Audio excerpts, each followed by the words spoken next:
इंदौर से कटनी के लिए नर्मदा एक्सप्रेस में सवार होकर निकली सिविल जज की तैयारी कर रही अर्चना तिवारी का कुछ पता नहीं चल सका है।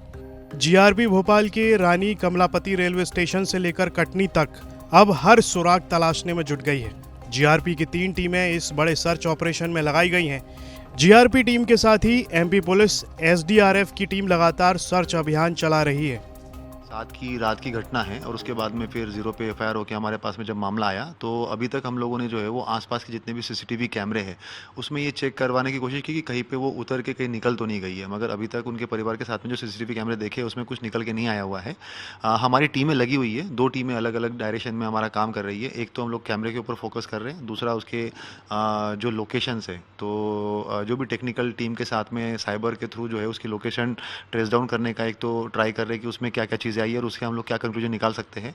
और अभी एक और चीज़ के ऊपर हम लोगों ने फोकस किया है, रेलवे के अधिकारियों के साथ में कोऑर्डिनेट करके जितना भी ट्रैक के आसपास का एरिया है और जहाँ पे हम लोगों को ये पता है कि आरकेएमपी तक तो वो सीट पे थी मगर उसके बाद में जब वो नहीं दिख रही है तो उस एरिया को भी हम लोग जो है वो छानबीन करने की कोशिश करें कि आसपास में कहीं पे कोई दुर्घटना उसके साथ हो ना गई हो। कुछ संदिग्ध अब तक लगा क्या सर, इसमें पूरे मामले में कोई घटनाक्रम में कुछ संदिग्धता दिखी? अभी तक तो ऐसा कोई दूसरे व्यक्ति का इसमें इन्वॉल्वमेंट होना ये तो सामने नहीं आया है। लेकिन सवाल ये है कि क्या अर्चना के साथ कोई अनहोनी हुई? क्या वो किडनैप हुई? क्या वो अपनी मर्जी से कहीं गई? क्या मिड घाट के जंगलों में ट्रेन से गिर गई? क्या नर्मदा नदी में गिर गई? अर्चना के मोबाइल की लास्ट लोकेशन नर्मदापुरम जिले के नर्मदा ब्रिज पर मिली है। संदेह के आधार पर होमगार्ड जवान और एसडीआरएफ की टीम नर्मदा नदी में सर्चिंग की, लेकिन टीम को कोई सफलता नहीं मिली। उन्होंने बताया कि बिटिया और किसी से कोई बात नहीं थी और उन्होंने बातचीत के संबंध में मैं ज़्यादा डिटेल नहीं दे पाया। सर कहाँ पे रह रही थी युवती, क्या कर रही थी?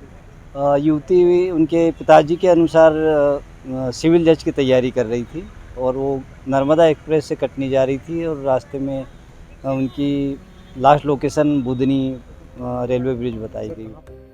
दरअसल पूरा मामला शुरू होता है रक्षाबंधन से 2 दिन पहले 7 अगस्त को, जब इंदौर के एक हॉस्टल में रहकर सिविल जज की तैयारी कर रही अर्चना तिवारी नर्मदा एक्सप्रेस ट्रेन में सवार होकर अपने घर कटनी के लिए रवाना होती है, लेकिन बीच रास्ते में ही रहस्यमयी ढंग से गायब हो गई। कटनी के मंगल नगर में रहने वाली अर्चना तिवारी के परिजन 8 तारीख की सुबह से उसे कटनी साउथ स्टेशन लेने पहुंचे तो लड़की नहीं मिली और उसका मोबाइल भी स्विच ऑफ मिला। जब कटनी साउथ स्टेशन पर लड़की नहीं मिली तो परिजनों ने उमरिया उसके मामा को खबर दी। उमरिया स्टेशन पर उसके मामा ने B3 कोच में पहुंचकर तलाश की, लेकिन अर्चना वहां भी नहीं मिली। अलबत्ता उसकी सीट, उसका बैग जरूर मिला। बताया जा रहा है कि बैग में राखी, रुमाल और बच्चों के लिए गिफ्ट भी रखे थे। क्या हुआ था, पूरी क्या घटना है? अर्चना तिवारी मेरी सिस्टर है, मतलब मेरी सगी मामी की बेटी है। हमारे साथ ही मंगल नगर में रहती है, हमारा सम्मिलित परिवार है। 7 तारीख का उसका इंदौर बिलासपुर नर्मदा एक्सप्रेस रिजर्वेशन था, B3 में 3 नंबर सीट थी। और वो जब निकली हैं तो उनकी 4 बजे मम्मी से बात हुई कि मैं ट्रेन में बैठ चुकी हूँ और अपने भाई को भी बताया था कि मैं निकल चुकी हूँ, मेरी ट्रेन मिल चुकी है। उसके बाद उनकी 10-16 पे फिर बात हुई अपनी मम्मी से कि मैं भोपाल में हूँ, पहुँच चुकी हूँ। और उसके बाद से फिर हमारा कोई संपर्क नहीं हो पाया। हम सुबह 6 बजे, 6:30 बजे, 7 बजे ट्रेन आई, स्टेशन पहुँचे तो ट्रेन जा चुकी थी। हमको लगा शायद सो रही हो, कुछ भी हो, फ़ोन लगा रहे थे, फ़ोन स्विच ऑफ आ रहा था। फिर हमने को प्रयास किया, फ़ोन नहीं लगा, पूरा ढूंढने की कोशिश की, सोचे गाड़ी से जाए कुछ नहीं हो। फिर हमारे एक मामा जी रहते हैं उमरिया में, उनको हमने फ़ोन लगाया कि शायद बिटिया सो गई है, मोबाइल स्विच ऑफ हो गया या गुम गया है कि चोरी हो गया है, संपर्क नहीं हो पा रहा, आप जाके B3 में देखिए। उसका रिजर्वेशन नंबर बताया तो हमारे मामा जी उमरिया पहुंचे, ट्रेन मिली उनको। उन्होंने जाके देखा तो बोगी में उसका बैग रखा हुआ था और जो साथ में पुलिस मामा और भी सफ़र करने वाले थे उन्होंने बताया कि दीदी भोपाल तक दिखी हैं, फिर भोपाल के बाद हमको नहीं दिखी हैं। और एक लड़की ने हमको ये भी बताया कि वो नर्मदापुरम के पहले, मतलब वो उतर रही थी टॉयलेट के लिए, जिस चीज़ के लिए भी उनको लात लगा तो वो सॉरी बोली हैं। तो उन्होंने बोला कि मैंने दीदी को देखा, कोई पटेल करके लड़की है, नीचे सफ़र कर रही थी, जिनकी अपर लोअर बर्थ थी या मिडिल बर्थ थी, तो उन्होंने बताया। उसके बाद से हमारा कोई संपर्क नहीं हो पा रहा।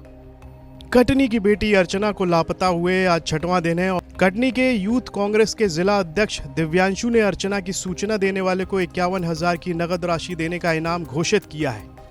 दिव्यांशु उर्फ अंशु मिश्रा ने बताया कि अर्चना तिवारी उसकी बहन है। हर रक्षाबंधन में उन्हें राखी बांधती थी, लेकिन इस बार उनकी कलाई सूनी रह गई। की बेटी अर्चना तिवारी जो कि इंदौर से कटनी आ रही थी, इंदौर बिलासपुर नर्मदा एक्सप्रेस ट्रेन से पिछले 3 दिन पहले। वह भोपाल के बाद उसका मोबाइल स्विच ऑफ बता रहा है और पूरी तरीके से अर्चना लापता है। मैं इस वीडियो के माध्यम से आप सभी से अपील करता हूं कि हमारी बहन की कोई भी जानकारी मिलते ही नियरेस्ट पुलिस स्टेशन एवं मुझे आप संपर्क कर सकते हैं। पता बताने वाले को मैं अपनी ओर से 51,000 रुपये की राशि देने की घोषणा करता हूं। फिलहाल इंदौर से कटनी के लिए निकली अर्चना तिवारी की तलाशी के लिए भोपाल, नर्मदापुरम, इटारसी, जबलपुर और कटनी में जीआरपी की टीमें लगी हुई हैं। लेकिन बड़ा सवाल ये है कि अर्चना आखिर है कहां? ब्यूरो रिपोर्ट MP तक।